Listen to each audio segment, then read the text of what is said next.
Oh, hi there. Cello. Hey now. Hola.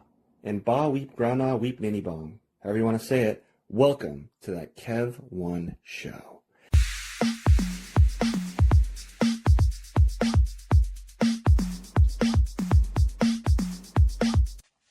My guest today you may have caught with Sacha Baron Cohen in Borat's subsequent movie film, or Borat 2 to you, in Killing It with Craig Robinson, or as Deborah in Snapped, Killer Couples for you true crime junkies. We are privileged to have with us an actress, director, and writer, Tamara Abrosimova. Welcome to the show. Hi, thank you so much. Oh, anytime. I'm sure I probably butchered your name. It's Tamara Abrosimova, right? It's I was trying not to laugh. No, I know. it's Tamara Abrosimova, but it's okay if you don't get it the first time. It's fine. Abrosimova? So, Abrosimova, yes. Oh, okay, cool. I'll remember that. I literally wrote it down like 3 times at least throughout the week before people were hearing this, and I was like, oh yeah, I got it down. You're like, no, swipe left. Oh man. So you do so many things: directing, writing, acting, modeling, cosplaying. Like sometimes being these characters, like bring them more to life, more comic accurate than the Hollywood counterparts in a way. Yeah, no, pretty much. I just like doing like multiple things. Like this week, I don't know, I might have ADHD or something, but like this week I'm focused in boxing. Like the next week I'm focused on, I want to write, a short story and then film it. And third week it's like focusing on auditions and acting and I bet that's probably the hallmark of a true artist. Not that we should say that or label it one, but probably for sure, because I feel like so many artists like have possibly ADHD, undiagnosed or whatever. Yeah. Like I know for me, I'm always trying to create all the time. I just am. I can't help it. Like I remember like in school when they were asking people, what do you want to be when you grow up? And people didn't know if they want to be a fireman, astronaut, or they didn't know. I always knew I wanted to be an actor. And I think I knew that before I even knew what the term was, because I was like kind of method acting on the playground without realizing it. I was pretend I'm Lion-O or Optimus Prime. And then like, after the, recess is over, I'm kind of still in my head doing that, But yeah. And like, it sounds like do you also have that problem where you're spinning so many plates, like you're writing stories and such, and then like you love it, you're passionate about it, obviously, but then like you get this other idea, you get inspiration from somewhere else, and you kind of want to start writing this other idea, but you haven't finished the climax of this other story or project. Yeah, exactly. Oh, yeah. It's like like I was saying, 1 week I want to do this, and it's also called like multi-potentialist. It's basically I've recently watched this short TED talk on YouTube, and it's like this woman, she talks about, you're a creative person, like 1 week you want to do this, and then the next week you want to do this, and it's like you're trying to do all these things at one time, but if you get bored or if you achieve it, you move on to the next thing. So it's like person with many hobbies and whatnot. And I'm like, oh my god, that's me. Hi. I probably get it from my mom too, because she's like that as well. Like she's talented and everything, and kind of she does this and this, and I'm like, oh, I know where I get that from. Okay. Great. Thanks, Mom. No, totally. Now, what's that term called again? What's that? I'm sorry? Oh, what was that term called again? The medical term for that? Oh, multi-potentialist. Yeah. No, I totally see that and feel that. And it's like, I probably have that, I'm guessing. Because in all these things that I like to do, and writing and acting, I always go all in as well. But then, like, then all of a sudden you just kind of you're more passionate about another aspect of the art, and yeah. I can't do it like the Blake ladies. They're like, they're very like, the emphasis, the exclamation point, so to speak, right? Yeah. Man, and like you've just been directing so much lately. When you are directing though, Tamara, like do you like slide into like the role with ease, or is it difficult at all to like boss and correct others? Like, do you have a certain like directing technique or mindset you dial into? No, so I actually, I mean, I want to go back to directing Mm-hmm. and such, but I've only directed like very short films that I kind Mm. of edited, shot myself, and cast myself. So like, and it was during COVID when, you know, everybody's kind of bored, and I'm like, oh, I want to go outside and I want to do everything. And Yeah. I got into directing, and I cast people through Breakdown Express. It's like Actors Access, but for casting directors and whatnot. And yeah, I'm like, I'm gonna direct and get into that, and I liked it. But yeah, like I liked telling people what to do in a way, but nicely. Yeah. Yeah. And it's like, wow, this is what it feels like behind the camera, and organizing the shots, and yeah, storyboards and whatnot. So, oh yeah, I love that. Like I've always loved like comic books and stuff, which like when, you know, I've defended comics like back, quote, before they were cool, end quote, like at least in my lifetime. I'm sure they were cool in the 70s or something too, but like I always remember growing up and like a girlfriend would make fun of me for buying comics. I'm like, these are like what shit's based off. What are you talking about? Like, you know, when you see a big blockbuster film, it's from the, and now it's more, the MCU's made it more, you know, people know that now. Like I'm talking about back in the day when like Iron Man wasn't known like a household name, you know, it used to be. I remember like, for example, when people are like, Iron Man, what's my favorite hero? And I'm like, 2 years ago, you just thought Iron Man was a, you know, a triathlon. You didn't know what that was. You thought it was like Tough Mudder. And that's like, because he was kind of like a D-list hero. I mean, it was always a big, you know, but like, yes, it's funny how comics have gotten so huge and everything. And yeah, I've just always loved comics. Like it's like a living storyboard. I mean, it's like mythology. There's just, yeah. I mean, now the world appreciates it more too, but yeah.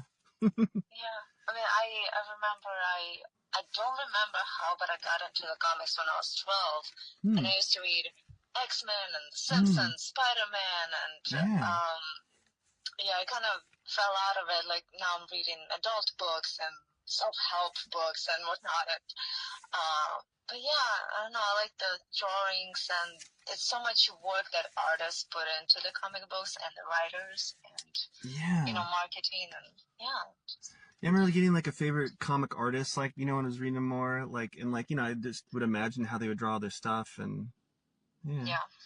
Like, oh, how would this artist draw, you know, characters from DC when they're like a Spider-Man artist or something like that, or yeah.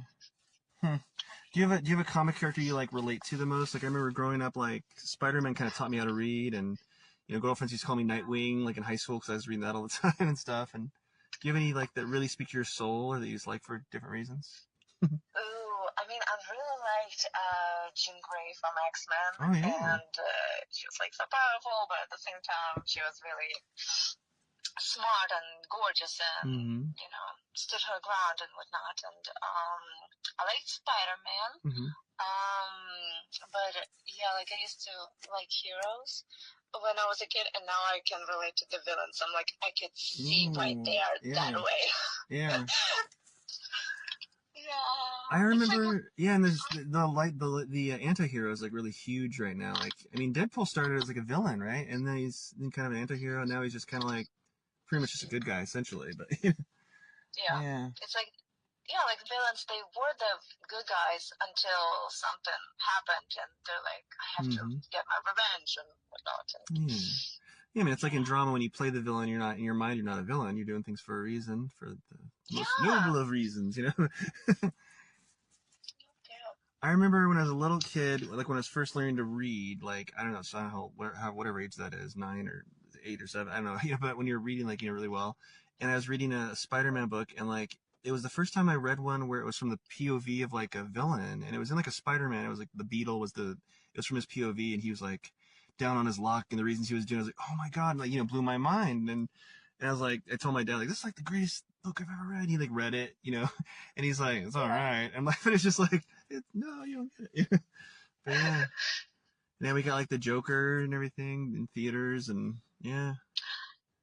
Yeah. Oh, I can't wait to see the second one. I know there's like lots of mixed reviews about it, but oh, I haven't heard any reviews. Oh, really? I didn't know there were mixed ones. Okay. Interesting. Yeah. Like, oh, it's a musical. What is Lady Gaga doing in it? I'm like, that's why it's Lady Gaga. She was like born to play Harley Quinn, pretty much in my eyes, or you know, at least a variant. It's not like, and it's not that much of a stretch, I wouldn't say, you know, in my humble opinion. Yeah, I mean, she just acts, sings, dances, like she does everything. So yeah, I had a guest on Carl Solomon. He was in Joker 2, but he couldn't talk about it because it was during the strike. He was talking about other stuff. Should have him back on. Yeah, but yeah, I didn't know there was mixed reviews. Interesting. I love the first one. So I can't imagine it's like that it fell off or anything. But, so.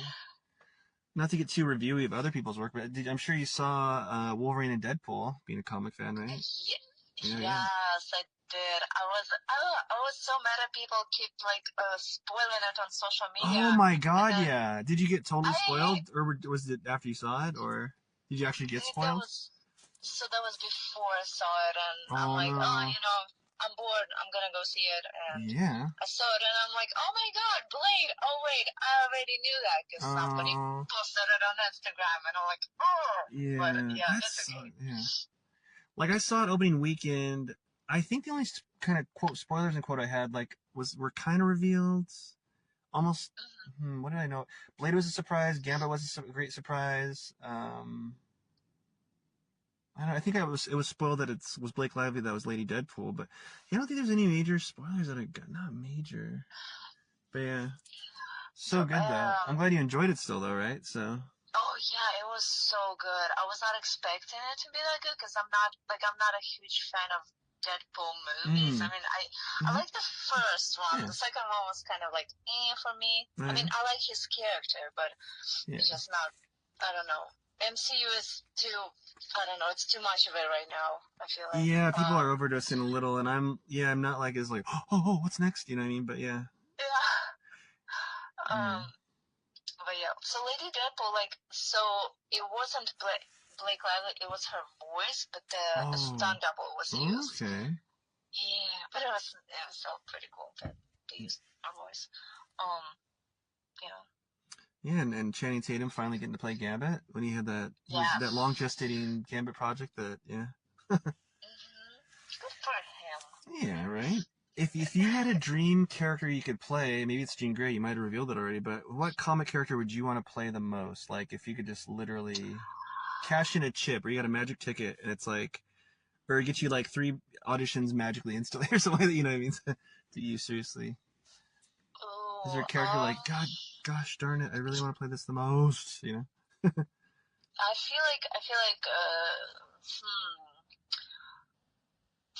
Spider-Woman? I don't... Ooh, are you talking about which one? The, Jessica, the OG one from 79, or the, with the little zappy powers and the red and yellow costume, or the black and white, one? I can't mix the names up. Oh, cool. No, I want to switch it. I want to switch it to Harley Quinn, Jean Grey, and, some kind of variation of Wolverine, because there is a... Yeah. That's inside you. You got that gur in you? Yeah, because I feel like the claws would be fun to play and do the stunts and whatnot.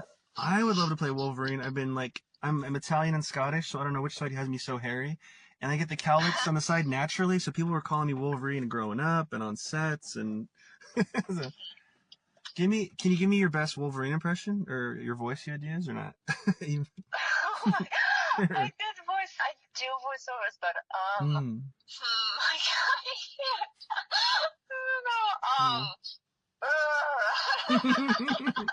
I can't think of any phrases. Oh my goodness. Yeah. You never know. You might be a Wolverine variant, since that's pretty big, you know. Very cool. Yeah. I keep remembering the lines from the X-Men cartoon, like, I go where I want to go, and all that. Yeah. That's a practice, yeah. Alright, very cool. So back to your roles in directing. You play Roxy and directed the upcoming Aliens Among Us. What was that like, wearing both hats of character and director? Oh, that was I don't remember it being too challenging. I had lots of help. I did everybody's makeup and I directed everybody, and then we shot it, but it started raining, and oh my god, okay, I have a funny story. So in the film, my character, she was getting choked by an alien who was like in a back seat. He sneaked into the back seat. My friend, because there was no stunt coordinator, so like my friend, he was literally choking me. I'm like, Nick, Oh, what? stop it! I'm like, oh my god, I'm not like. Oh my this god. is not the. Method acting. Jeez, dangerous. Yeah, but it's okay. We shot it, and I had another guy help me. He's like, I have the camera equipment. We can use mine. It's waterproof. I'm like, oh, thank God, because I only had one camera at that time, and it was Very cool. So, wow. So like, is that take in the film, the actual choking, or was it a different take that made it into the film? I think it made it into the film, wow. actually. So extra reason to watch it. Like, oh my god. Yeah. Oh wow. Huh. Yeah, and with like Alien Romulus, like, coming out to a lot of buzz, your film might get might feel a boost from that. Yeah. Hopefully. Fingers crossed. And you're super busy as you also were playing Evelyn and is it Milia? Or Milia, right? Or Milia. yeah.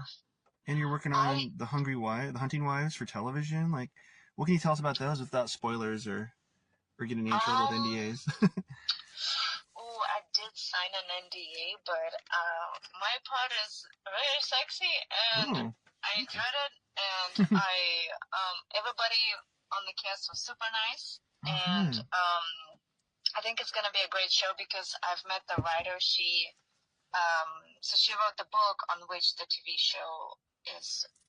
They based the TV show off this book, and it's called same name.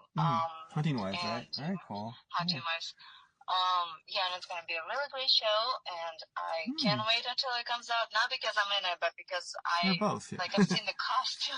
Seen the costumes. I know the story, and A-list actors are on it, and I'm just really excited to see it. And it was a really fun shoot. It was a overnight shoot, and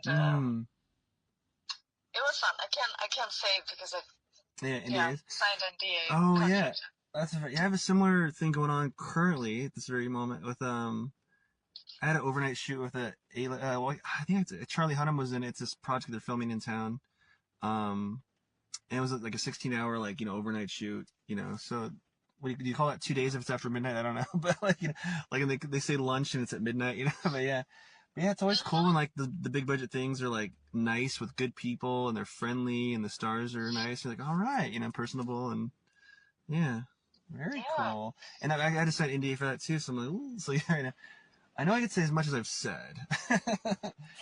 It's like you want to show some of your behind-the-scenes pictures, right? And then when it comes out, maybe you're like, okay. Yes, exactly. I have them saved on my phone.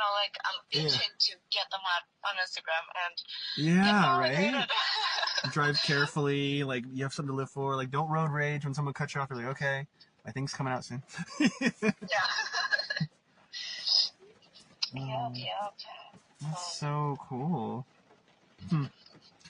And your IMDb page is also teeming with pics from the Righteous Gemstones set. I love that show. What was that atmosphere like? It was so good. So I actually started out as an extra on that show. I think it was back in 2019, and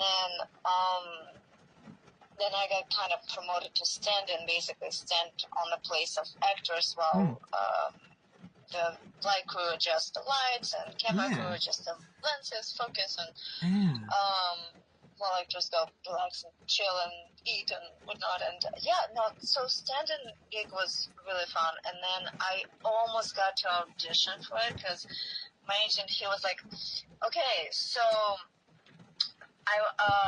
they're asking for you to audition for Righteous Gemstones. And I'm like, yes, I don't care what it is. Yes, I feel like it's an orgy scene. And I'm like, orgy scene? Okay, I guess I can do that. I mean, and it's so funny because a lot of extras who worked on that show years ago, they're still the same extras that work there. And I know all of the stand-ins, and I'm like, I don't know if I want them to see me, naked. That's funny. I mean, I would be covered, but you'd have pasties and a merkin type deal, or okay, yeah. Yep, and So did you say no, or Yeah, did you but do it? I did submit an audition, but I didn't get it, which is fine. I mean, Yeah. it happens. My feelings are Everything's not happened. hurt. Everything happens for a reason. Yeah. Yeah, I wonder Yeah. if times have changed or not. Because I did. It was a little before COVID, or a couple of years before COVID, or whatever, at least. And I did the show Operation Repo, and at the time you auditioned for it. Oh, you know it? Yeah, you auditioned for it, and the audition was improv. They just told me a little something, and my scene partner a little something around the corner, and then we did the scene together, not knowing what they told each other. And then we booked it, and I even booked it with her.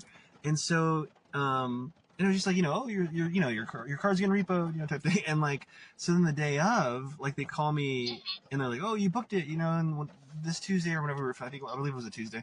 They're like, it's this Tuesday, blah blah blah, Hollywood or Ventura, or wherever it was, in Cali, and then they said like, oh, by the way, it's in the nude. Is that okay with you? And I was like, and I was like, it'd be pixelated on TV. They said, but and I was like, because in the scene, me and my lover in the scene, we're getting it on in a BMW, and they start to tow it. We jump out and improv, hey, like, what are you doing, type stuff. And I was like, well, I wanted it, so I was like, yeah, okay, it is pixelated. You know what I mean? And I remember we got there, and it was the same actress that I auditioned with that got that role too. I was like, oh, cool, it's the same person, not just someone else. And I remember she said to them before we shot, she's like, I brought flesh-colored underwear. And they said, no, they can tell. And so every time I see nudity on TV, I'm like staring at it. I'm like, can you tell through the pixelation? And sometimes you feel like you see a little something, like a little, like a black strip or something. You're like, okay, maybe you can tell, but still, it's just funny. I wonder if nowadays, I wonder if nowadays if they, would not be allowed, or if they would say, oh, okay, we're going to give you this, So, yeah. So on Killing It, actually, I didn't audition nude, obviously, but on the set, they asked me if I wanted to, I think the director or someone asked if it was okay with me if, like, my breasts were showing, like, not, like, without the, pastels, I think, I can't remember. Yeah. And I was like, oh, yeah, sure. And, like, I was fine, but, like, it's just, I didn't feel too comfortable, but it's like, I'm still getting paid for it, like, it's fine. Yeah, it is interesting nowadays, yeah. Like, and that was Killing It with Craig Robinson, right? Yeah, oh, cool. He was so nice. Oh, that's good. Oh my god. He's so funny. And he was actually leaving set, and I was with one of the featured extras. We were like walking to our cars, and I'm like, oh my god, I think that's Greg Robinson. I kind of want a picture with him, but I'm too shy. And she's like, girl, you're just naked with humping with the dildo on, like, strapped to you, and you're shy to go, like, take a picture with him. And I'm like, okay, you're right. I'll go take a picture. And yeah, he was just so nice because, I could tell he was tired, but yeah. Oh yeah, if him remembering the scene, he might have been the shy one then. Yeah, it's on like Peacock or NBC, I want to say, right? Killing It. Peacock. Yeah. So speaking of all these, like, high-end shows like that, like you were, Righteous Gemstones, Killing It, Mr. Mercedes on FX, right? Like, what do you recognize from the most, would you say? Oh, I would say Killing It. Very cool. Yeah. For now, I had a guy from Australia. He's like, hey, I saw you on the show. It was such a funny scene. I'm like, oh my god, thank you so much. Like, this is like from Australia. What? Yeah. Wow. It was really nice. And one of my actor colleagues, we attended like the same class in Somerville, in South Carolina. And she's like, I saw your show. It was so funny. You were so funny. And I'm like, oh my god, I'm covering my eyes because it was like, she saw me naked, but it's fine. but yeah, I would say for that. And, yeah. No, it was a fun show, but it was nice again, and the food was great, and yeah, I get to sit in one of those fancy directors' chairs. Like Very cool, yeah. They're not that comfortable. Yeah. They really are not. That's so awesome. Man, it's like, and with acting, like, it's like you never know what your role's gonna be, and you want to be able to, like, get any role. So it's like, I go to the gym, I try to go every day, but I always end up like, Hmm. something happens in life, or then all of a sudden it's like really late, and you're like, my eyes are so heavy. It's like I should just go to my, so I probably go like, 5 days a week at least, maybe six. But like, so are you That's constantly good. trying to work out in case like, you have to have one of these type of scenes, or? Yeah, I mean, I got into like ozempic and whatnot because Mm, yeah, I know it's like, oh, I yeah, know, controversial, but it's helping a lot. It mm. just pretty much like suppresses your appetite and whatnot. But yeah, I always try to stay in shape. I try to stay active and Do you have a certain like try. workout like routine? Like do you like X amount of days, X amount of diet, or like any like Um, rules you follow? so I eat whenever I want to. I mean, I try to once or twice a day. Hmm. And so that's that. And let's see, exercise. I mean, I do kayaking. I try to take up jogging again, Hmm. even though I don't really like it, but it helps. Try to every day. Is the goal. And let's see what else. Boxing a little bit for the arms, kayaking for the arms, and just whole body. Squats, weights, yeah, just a little bit of everything for Hmm. variety. Yeah, it's like, Yeah. yeah, I try to do everything. I do all the, of course, do all the vanity muscles. So it's like people are like, it's leg day, it's whatever day. It's like to me, every day is arm day because like at least I don't know, a guy at least it's like that's your arms, and at least we're wired to believe that the girls love the arms, etc. And the people are looking for that. So like, yeah, I kind of like, I don't know, I do kind of a full body-ish thing. I kind of don't Yeah. leave the gym until I pass all those mirrors. I'm like, all right, looking all right, then I go, but after I've done everything I need to do. Yeah, like I exercise until I feel like I would vomit soon. So and I'm like, okay, good, I worked out good today. So I'm also kind of like, it's weird. I almost maybe I shouldn't say this because like I'm almost kind of like secret on the DL competitive, like like Yeah. lurker competitive. So like say if someone on like Instagram or Facebook, a friend goes to the gym and they're like, oh, I did X amount, and I'm like, oh, they did 30 reps of this. I'm doing at least that today. And I had a friend who I didn't even know goes to the gym. They like did some work. I'm like, oh, okay, they're doing this, and they did like 300 squats. And like I don't usually do that Damn. many, so I was like, I'm doing 300 squats. I was doing that for like a week. I was doing 300 squats a day in case. So I mean, I don't know. I do stuff like that, which is weird. And then you see like that the Wolverine and Deadpool trailer with Wolverine's triceps first. So I did miss tricep day for the longest time officially, and I don't know, it's kind of competitive like that. Or like if I get to Yeah. a machine and it's on a certain weight that I maybe I wouldn't have it on level 7. I'd have it on level whatever I put on. Keep it on level 7. Like, I'm not gonna lower it, unless it's gonna injure me. Yeah. Gotcha, gotcha. And I do the keto diet, so I haven't had to do Ozempic or anything yet, but I don't know. Maybe they'd finally get me on my 6 pack, because I got the 4 pack, and Yay. if I flex and if I'm on the floor in the perfect position, maybe I can get it. But it's like No, how do you like keto diet? I love it. I first I didn't know what it was for the longest time, and then I saw however Mhm. many articles. I feel like I keep talking about Wolverine. I remember Hugh Jackman there's some article about how he got in Wolverine. It wasn't even the latest one, but some older Wolverine movie he did. How he got in keto, at age however it was at the time, 50, and he got his body free at keto, and Halle Berry her bikini body at whatever age at keto, and I'm like, so I finally was like, what is keto exactly? I looked it up, and I'm like, well, I kind of pretty much do that naturally. I pretty much was eating low carb, Okay. low sugar naturally, but I just didn't count the carbs. And so I did it, and Mhm. after a while, I mean, my body feels better, and I don't crave like Taco Bell anymore. Nothing against Taco Bell. Join me as a sponsor, Taco Mhm. Bell. Anyway, but you know what I mean. But and if I can go down a chipped aisle or a candy aisle of a store and not be like, oh, what's the latest flavors? I'm like, oh, nope, it's just Nope. yeah, and it's kind of the best time ever to be keto if you wanted to because they have keto pizza, they have keto fries, they have alternatives. It's not like it's I don't know when we were kids in the '90s or something where you couldn't. You'd be like, oh, I'm only eating chicken and rice or chicken and broccoli, something. Mhm.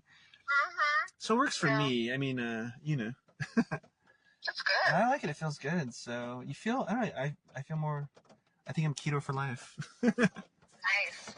That's good. No, I tried keto. I tried Mm-hmm. vegan. I tried what else is there? I tried eating only apple a day, and Hmm. it yeah, it was like starvation pretty much. And like on keto, I cannot live without gluten. Like I Mm. can't, as a Eastern European, I cannot eat without bread because it's like Dude, I a know. I miss garlic bread. I miss fries. But I finally stopped craving fries for like the longest time for years. Even I would oh, crave fries and like fries and ranch or yeah. oh, yummy. I mean, but some of the stuff you can get everything keto, but some things are harder to make. It's like you have to go Mm-hmm. extra, to make your own. But they have keto bread for sale now, and I make a lot of stuff with keto, no net carb tortillas that different brands have, and I can make my own chips for chips and salsa. You bake it, you break it, and you. So I mean, Nice. and a lot of things are keto without even knowing it. Like hamburgers is keto and meat, and. Yeah. But yeah, so you eat whatever you want for that killer body, eat whatever you want, but you had a little Ozempic, or is that is Ozempic a thing you take all the time? I mean, I know I've heard it in the news. Yeah. There's a big So hubbub. basically, Yeah. yeah. So basically, with the from the company from which I ordered it, this package came and got 3 like medicines and with a little bit of medicine in them. I don't know how to say it, but and you get not shots, needles, and basically you Little kind of syringes, play whatever. doctor. Yeah. Play doctor with yourself. So basically, you inject once a week on specific day at specific time, either in abdomen, upper thighs, or arms. And so for maximum effect, you would inject it into your abdomen. And for some, like first 4 weeks, it's a small dosage, and then it gets bigger, more and more and more. And but you still have to exercise and eat healthy food for it to work, basically. So like you can't just sit and inject. So what does it do technically then? So like it just kind of, does it accelerate your metabolism, or does it burn fat, or is it? I think it like slows down the metabolism, suppresses the appetite, and it definitely made me more energetic, I would say. Especially in the first few days, I was like, where am I getting this energy from? What is happening? It's like your compound V, your superpower injection. You're a super soldier now. That's Adderall. Oh yeah, Adderall. It's the mental one. Become Legion on crack, kind of like that. Pretty much. No, but there is a little bit of meth in Adderall, and I'm like, okay. That's wild. But yeah, Ozempic. I'm not sponsored by them or anything, so just an FYI. But maybe one day. Maybe, yeah. Yep. And yeah. So yeah. Oh yeah. Yeah, go ahead. I'm sorry. Oh, I was gonna say, my tech also told me right before broadcast that you're also a pilot. Is that true? Ish. Oh yeah. I know how to fly it and how to land it, but so. Oh, so you very small sense. Yes, you have someone next to you. You have someone next to you, kind of. You're co-piloting it, and you're taking over here and there, kind of, or.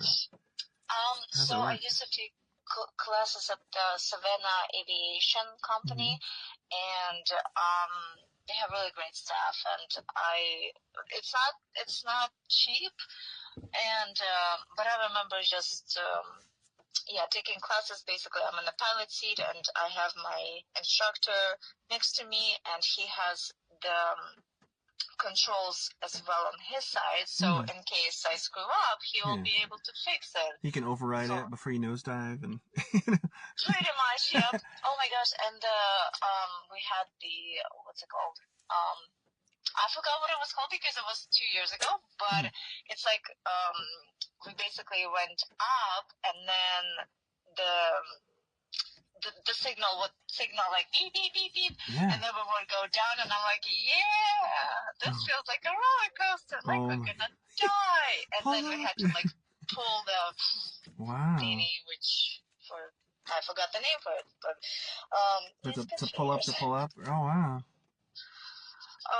Reminds me of that scene in Goldeneye where Pierce Brosnan's pulling it back, in Russia, I want to say. Yeah. Yeah. I was in my Tom Cruise phase when I'm like, if he can do it, so can I. That's wild, right? That he does all that. Yeah.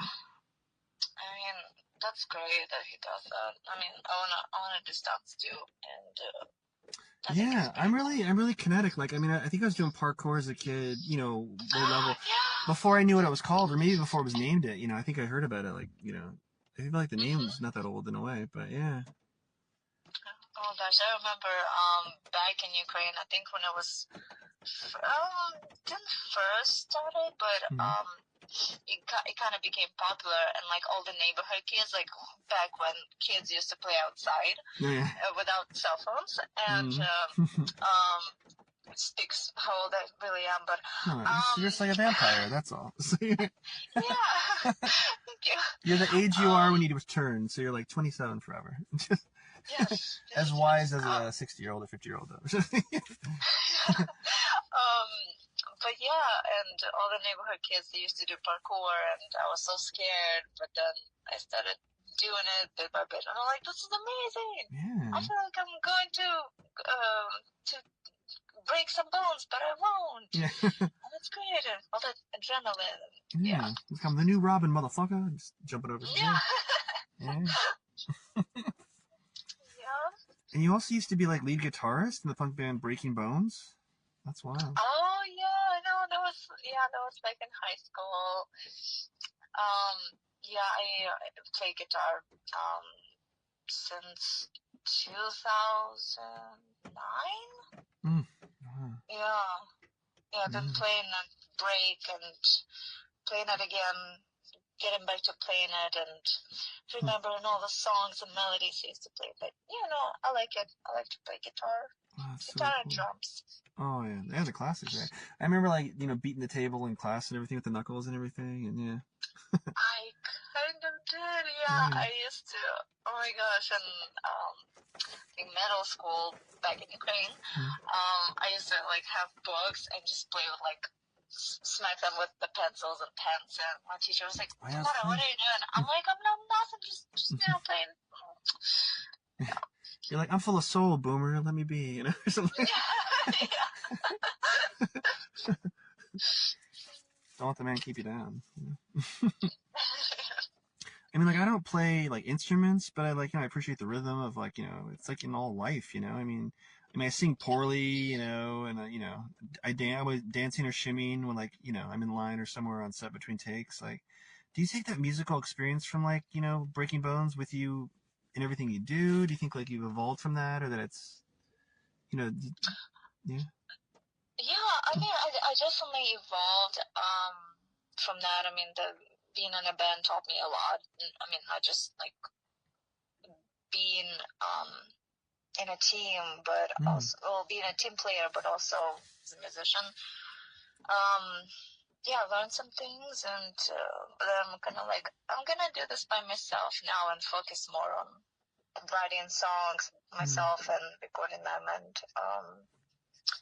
yeah, because like being in a band is great, but it's just back then it's like one person would like one of the other girl, she got pregnant early on, and then the guy he was doing everything pretty much. He was writing and editing and this and that, and I was moving to college, so it's like with band sometimes it doesn't work out, but it's a great experience. I mean, and people who stick to it, yeah, cheers to them and whatnot.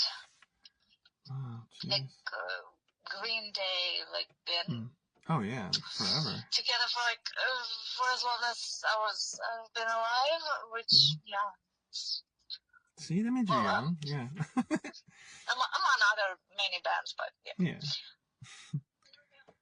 And among your many spinning plates in life, you're also an ordained minister and you officiate weddings. How'd you get into that? I think I saw it. My God, where did I remember I watched a show, and in that show somebody mentioned, oh yeah, she got her certificate online, and I looked into it, and anybody could register online and become an ordained minister. And I'm like, you know what, I'm going to do that. So you did it, you followed There. through, yeah. I did it too, but I didn't do, cause I remember like, I can't remember where, I don't know if it was just being promoted everywhere online. I didn't see it on a show first, but I feel like everyone, it's just, so I just like, oh, I could do this. And I entered the thing and however long it took to enter the information, not too long. It wasn't like super easy, but it was pretty easy. And all of a sudden you get the certificate online, like, oh, okay. And every now and then I get an email saying, you're ordained minister, you know, something from that, you know. And I just never did it. I almost feel like I should do it, but like, do you have a blast doing that at all, or? I want to do it. I offered it to one of my friends. She got married actually exactly a year ago, but she did her wedding in Hawaii, and it was like her and her fiance, and that's it. Like nobody else was there, and it was like very private. I'm like, okay, that's fine. But yeah, like I feel like it would be so much fun to do it and to, you know, be there for the special couple who are in love, and yeah, I don't know.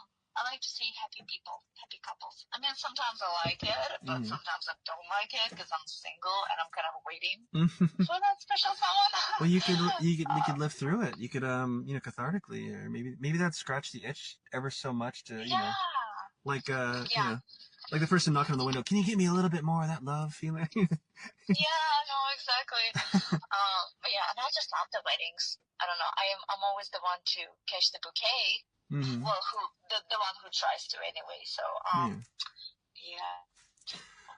One time, okay, it's a little funny story. So one time I was at this wedding with my parents in Alaska, and I was the one who got the bouquet, but then there was this woman who was a little bit older than me, and she wasn't, well, very pretty, and she had a boyfriend, and she's like, and my mom said, Tamara, give it to her. She needs a mom. She already has a boyfriend. Did you give it to her or no? Or keep it? I feel like, I don't know.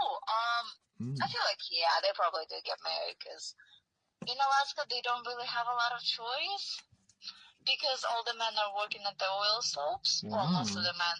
So it's like, yeah, and not a lot of pretty women in Alaska. There are some. But they're either taken or sit at home. So, yeah. Slim pickings. Yeah. There's a lot of men. There's like one woman and there's 7 men. The ratio. Oh. Okay. 1 to 7. Yeah. Something like that. So I wonder if like infidelity's high or not. Like the guy's working all the time and yeah. Like on average. Yeah. Wow. So I almost feel like I'm writing a pilot, like for it. Like they should write a drama. That's weird. Hot rig or something like that. That's wild. Huh.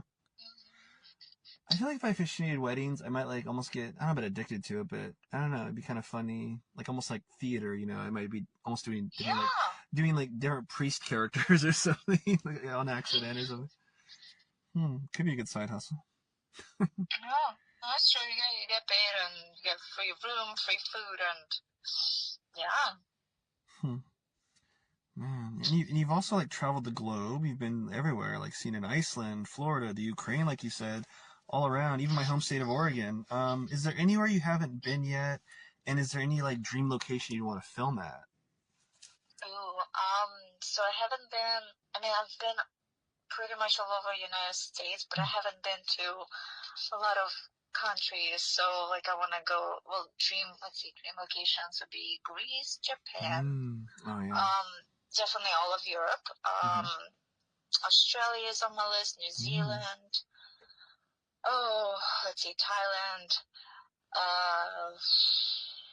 Gosh, literally everywhere.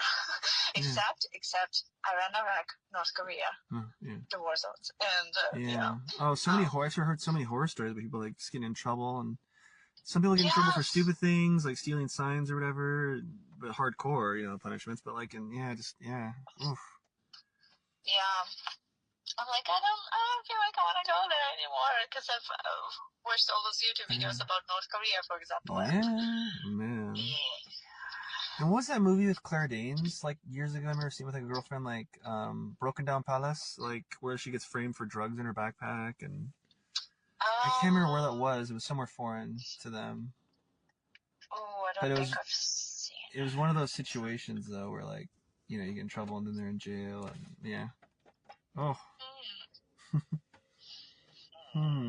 But circling back to you and goals and all that, are there any projects, films, or written works, etc., that you would like a brighter light shown on? You know, that like people haven't checked out. You're like, oh, I wish that people would have checked out this or this book of mine or. Oh yeah, so I'm kind of in the process of finishing editing the story. Well, the script that I've been working on for a couple of years now, and the dream location, it would be probably LA because it's she lives there and she kills people there. So yeah, but you know, with the tax incentives, it would probably be cheaper to film it in like Charlotte or something, somewhere in the big city, but not set in LA. Expensive. Oh, okay. But set in LA, yeah.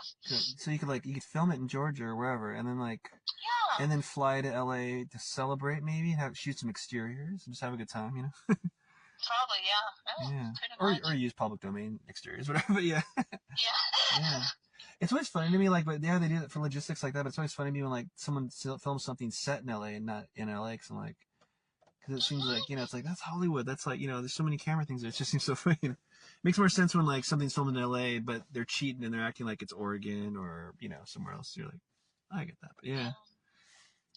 That's awesome. A lot of films are being filmed in like North Carolina and around Atlanta and Tennessee, and I'm like, okay, that's great. Please cast me in those films. No, totally. And it's funny, like, I remember when I was a kid and like, you know, like a teenager, I was like, man, I have to go to LA. I'm going to LA one day. I remember I had like a girlfriend I was so in love with. And then like, and I remember like everything was perfect about her, but I was like, oh, so when we moved to LA one day, she's like, I'm not moving to LA. And I was thinking like, uh-oh, in my mind, because it's like, I'm an actor, you know, but now it's funny that like, they film so much stuff everywhere. Like I've had like, you know, some big stars on the show and like, they like, it's so funny how many times, almost more often than not, they're like in Atlanta or they're somewhere else. Cause like, they film, like Atlanta's like the new Hollywood or a new Hollywood. And I think the MCU is like mostly there and stuff, for example. And like, Georgia, and it's just funny. It's like, oh, okay. So, you know. And I came back to Portland before COVID, like, or when COVID was ramping up, you know, because I didn't know how the bubble was going to be. And now they're filming so much here. And then I've flown to LA once, at least once since COVID ended. So it's like, okay. And it's really cheap for her. So, yeah. So the world's filming everywhere, you know. Yeah, last year actually went to LA for my birthday to check out Fast and Furious locations. It's such a busy town. I have no idea how people do everything, how people have time to do everything there. It's so big, but it's so much stuff to do. So I think it's great. Yeah. But did you say you lived in LA or? I did for about 5 years. Yeah, I lived in Burbank. Okay. Yeah. Ooh. What was it like? It was nice. Like I lived in Burbank, so like I drove by the Warner Brothers water tower like all the time whenever I'd come home. I lived like in Toluca Lake, which is like this big suburb of Warner in Burbank, and like it was nice, but it's so expensive. But then like it was one thing that was cool. Like you never had to worry about what you're wearing. Like in Portland, you have to be like, do I bring a jacket? If it's rain season, do I bring an umbrella? Do I not? Do I bring like, you know? Do I at least bring like an extra heavy shirt where I'm not wearing it though? Can I wear a tank top? In LA, you can just wear a t-shirt all year round, you know? And it's funny when I came back to Portland for like Christmas every year, it'd be like I have my air conditioner blasting in Burbank, California. And then, you know, then I leave and then like come to Portland that very night, like 4 hours later or less. And then like, it's like freezing, you know, you're like, oh, you feel like a dying rat in bed, freezing to death or something. But yeah, but no, it was beautiful. And like, it's funny, like every time I'd come home for a holiday and like family's like, oh, what stars did you see? And it's like, you think after a while, you're like, well, who did I not see? Because I saw, you know, Jennifer Love Hewitt at the bar. I saw this star next to me in traffic, and you pump your own gas there. So I saw this star pumping gas. I saw, you know what I mean? This and that. That's so cool. Yeah. And it's funny when it's like, oh, this person looks just like how they look. Oh, this person looks a little different. This person looks, you know, shorter, more beautiful, you know. Yeah. And do you ever I don't know, maybe it might be me, but it's like when you see like a certain celebrity, there's like certain aura around them. Like, oh yeah, they're a celebrity. They look like a celebrity, and I don't know how to explain it. It's like they have like certain vibe Yeah, no, like around them. je ne sais quoi. Yeah, no, totally. Um, Yeah, they do. A lot of them have kind of a glow, Yeah. Glow. Yeah, that's the word. And some of them, maybe a glow, but also like a built-in. It's gonna sound negative. I don't mean it in a negative way, but almost like a wax to them, almost like they're a statue, almost like. Yeah. Like okay, like you're, and not. I don't mean like a plastic surgery thing, but I don't know, just like I don't know, something where you're like, oh, okay, that's And maybe it's because they're wearing makeup and they filmed that day, and it's a guy though. They have makeup, I'm probably still, and you're like, this person looks kind of waxy, but yeah. Yeah, I was gonna say before you mentioned plastic surgery, maybe they have too much Botox. They might. It could have been that. It might have been before. Yeah, because I'm afraid to get Botox just because I want my face to be able to keep moving. But yeah, you don't want wrinkles. I know. Yeah. Everyone's a little. I don't want to say narcissistic, but what's the term? What's the right term for that? Everyone's a little. Like I got like selfish, kind of full of themselves. Yeah. I mean, like a lighter version. What's a lowercase version of that? You know what I mean? Where you just want to look, you want to look your best, It's on the tip of my tongue. Mm-hmm. Go ahead. Like when you're watching a TV show and this person is kind of your type, and you're like, I could play that, and you want to look in the mirror and like, do I look as young as them, or younger, or better, or this? Yeah. And So do you? Mm-hmm. Oh, I'm sorry. Oh no, what were you gonna say? Oh, do you live in Oregon now? Yeah, primarily, yeah. I'm at the studio here in Vancouver right now, filming this. Ooh. But yeah. Kind of all over, but primarily, like, my whole family is in Portland, Oregon, so. Okay. My plan was kind of to move there because the industry is there and it's very nice, and it's like I'm a very outside person, and like where I used to live in Georgia, we don't really have a lot of hiking areas, and we don't really have mountains. There's tons of hiking here. Yeah.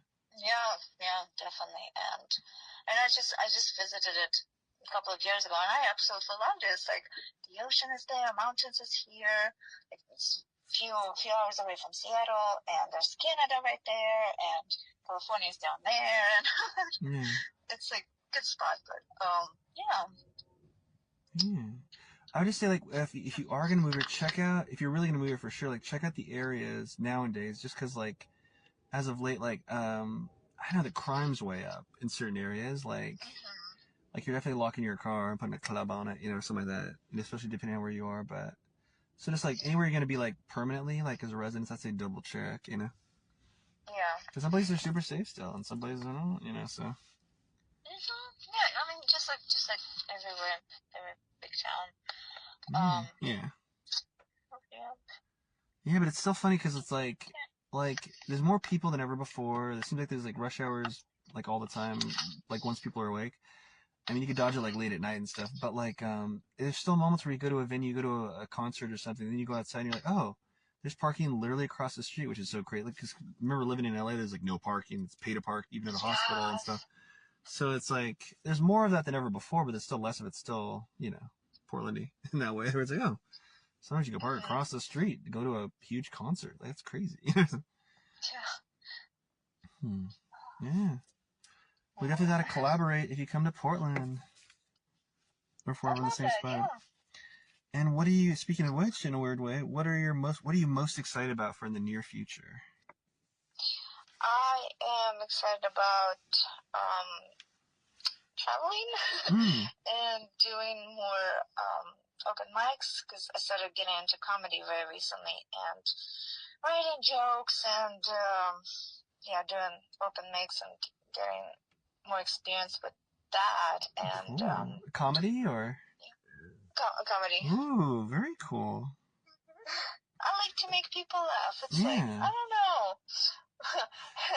It's It's known that comedians they have lots of traumas and they're sad in real life. Yeah. The clown that's crying on the inside, right? Yeah.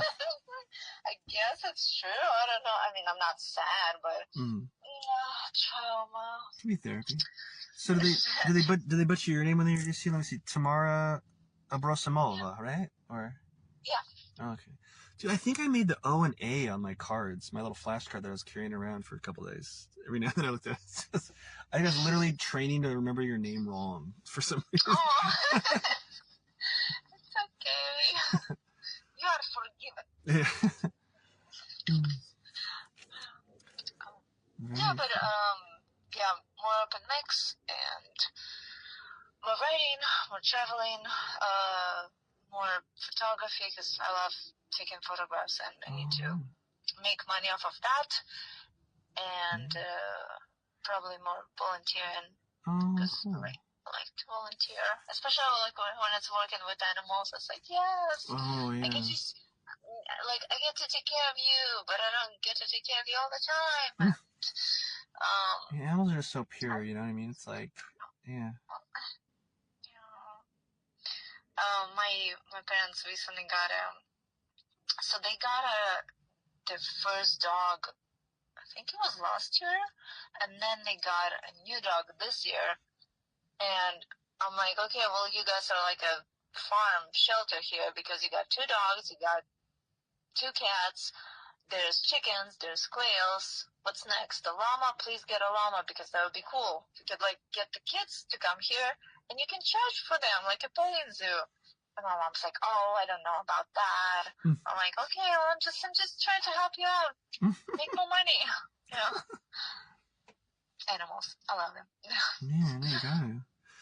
And it's like it's all real with them, you know what I mean? Because they kind of can't lie. That we know of, I guess. But I mean, they can't lie. It's like, oh, you know, if like a cat loves you, you know, it's like real, you know, or you know.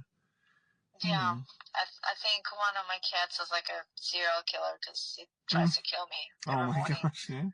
He bites my face off, and I'm like, Dexter, what do you want? You're like, Please don't bite the moneymaker. Stop it. You want your cat food or not? Yeah. No, but it's like I don't know why. I'm like I googled it. And I know it's love bites, but are they really?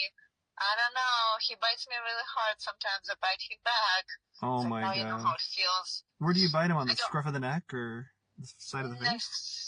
So he bites my cheekbones, chin, and eyes. Your eyes. Yeah. So when your eyes are closed. Oh my gosh. Yeah. Wow. Yeah. I mean, he's named after a serial killer, so I guess it matches. But Dexter or what? What serial killer? Dexter. Oh, nailed it. Nailed it. The other one's Draco, and he's a sweetheart. He's like my little soulmate. Your little kitty with a dark passenger and 9 lives. Yes. Oh, that's so cool. So what are you getting into today with everything you got going on in life?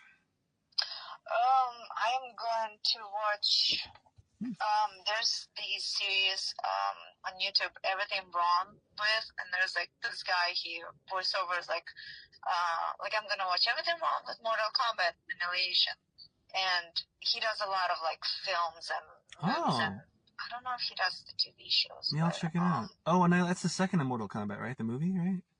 Yeah. Oh my god, maybe I'd watch that because like I remember I loved the first Mortal Kombat, the soundtrack, everything about it, so good. And then I remember I went to see the second one all hyped, and it was just so garbage. No offense to people who made it, because a lot of talented people, like the guy who played Raiden is Dexter's dad. I remember that, so he's great. But I mean, like it's just like what? I just can't remember. I don't know how the first one's such a classic and the second one's so bad. You know? Well, I mean, I know why the first one's so good. It's great on almost every level, and it's like a perfect video game movie, and the soundtrack, oh my god, come on. You know? Soundtrack is, Oh my god, yeah. What did you think of the new Mortal Kombat? Oh, no hate to it. A lot of talented people, but yeah, I didn't like it. I tried to even rewatch it again recently. I couldn't watch it again. I saw it the first time, I mean, when it came out, but yeah. Did you like it, or no? So I liked it. So that was the first Mortal Kombat I've seen, and then I seen The classic I watched the 94 or whatever. original. Yeah. The classic one, and I mean, of course, the quality was so different. Yeah. I mean, it's like 30 or 20 years difference. Yeah. But I mean, the first one was really good. I don't know why they recast Raiden. Like, he was perfect in the first one, and I think I watched the second one, but I haven't seen the third one. Is it still? There might be. If there was a third one, I think it was really straight to DVD or something. Because I don't think it was in theaters. You know. Okay. One thing I remember I can tell you that was funny, kind of like an old school version of that "What's Wrong" type show or whatever it was called. Or kind of like it, or the cousin of it. Anyway, there was like Siskel and Ebert. I don't know if you remember. They used to give the 2 thumbs up and everything, and they reviewed it. I just remember as like a little kid watching it and something. I don't know if I remember seeing the original Mortal Kombat review, but I remember seeing an episode. Maybe it was the next episode for them. But they did one, and I looked it up on YouTube. Or I saw it on YouTube, and I was like, "Oh wow!" Where they did like literally a retraction, and so apparently they gave it 2 thumbs up. But I don't know if one gave it 1 down or 1 up before. But they're like, "We have to give a retraction because." We didn't, because they're older, they didn't know video games really. I mean, they knew it was based off a video game, I'm sure, but they didn't, they know video games. So they say, looking at through the guise of it's based off a video game, and because I don't know if one of them has a kid or a nephew that told them, like, no, it's great, or something, and they maybe they even rewatched, like, for what they were trying to do, it's amazing, and it's really great, you know what I mean? So it's like, oh, wow, so, like, they, like, re-reviewed it, like, as of, like, it's a video game movie, and because, it totally had the spirit of the first video game. I mean, it was kind of everything you wanted in it. It was almost, I don't know. I mean, it's definitely like a video gamey movie, but if you just didn't know, I guess you'd be like, well. Who did you play in the game? Ooh, okay. I mean, I liked a lot of them, but I remember for some reason I got into Kano in the first Mortal Kombat. I played him a lot. Yeah. Yeah. What about you? The first one I played was Nightwolf, and then switched it to Shiva, and then Reptile and Scorpio are my favorite, especially Scorpio. Get over here! Yeah. Yeah. I forgot. It's just because I always win when I play his character. Oh, okay. I'm yeah. Like, Great fatality, the whole ripping the face off and flaming him up, right? Yeah. Oh, damn. I'm like, wow, that's in the games, in the movies. It's like when are you a big horror fan?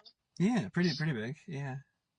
I just like I don't know, like like whenever I watch horror movie with somebody else, they like cover their eyes. They're like, oh, that was so gross. I just smile like, oh, cool. That was such a cool scene. Blood everywhere. Yeah. But if the animal is getting killed, I'm like, well, what the hell? Yeah. Like, I don't like this anymore. Yeah. Who made this? A psycho? Do? Yeah. Exactly. Like, people are fine, but animals. No, yeah, I totally know what you mean. Yeah. Like, did you see Terrifier by chance?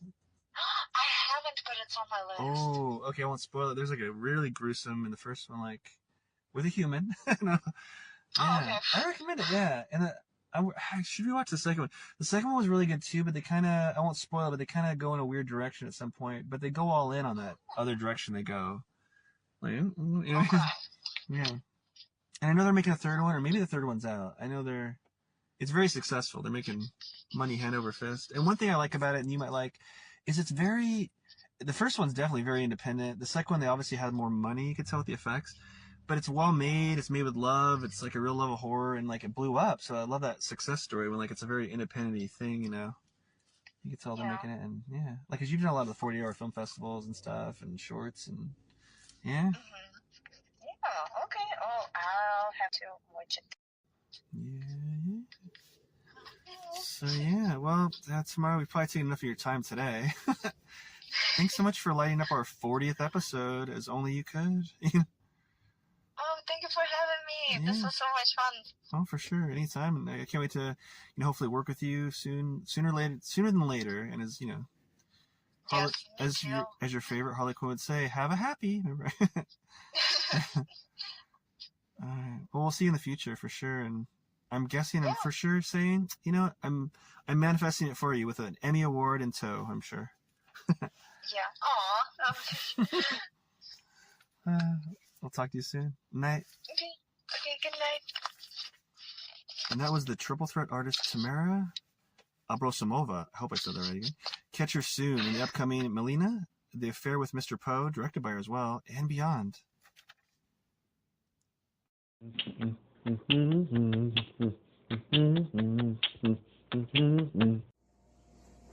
This portion of that Kev 1 show is supported by Bohemian Dream Gifts, made with organic and natural oils that nourish and hydrate your skin.